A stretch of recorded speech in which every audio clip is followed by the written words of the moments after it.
meil on teile üks väike ülesanne ka, nimelt me oleme natukene Triinuga siin mõeldi ja aru saanud, et te olete päris hurmurid mõlemad.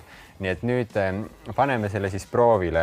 Ma tahan teada, mina olen meil selles reality asjas ja ka armastuse asjas päris roheline. Nii et ma tahan teada, kuidas siis tüdrukule läheneda. Praegu me ei ole tsüklis, nii et võib-olla vähemalt meie ei ole Sander. Eks me ei oska sinu eest rääkida. Aga ühesõnaga, et tehke palun Triinule siis näiteks paar komplimenti, et kuidas peaks nii-öelda naisele lähenema.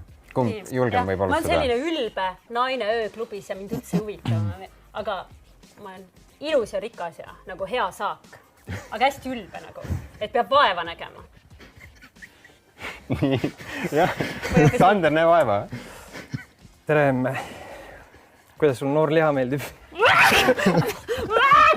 Appi! Visake see välja siis.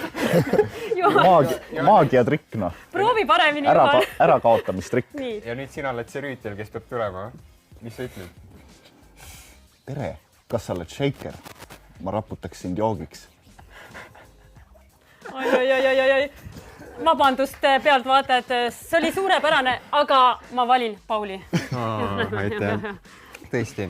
Aga poisid, aitäh teile saatesse tulemast. Üks küsimus veel. Paar näpunäidet inimestele, kes mõtlevad realitisse minna. Maksab seda teha? Maksab teha raha eest ja kui see on normaalne saade, mille pärast sa häbi ei pea tundma, siis Juhan? Täiesti vabalt tasub minna.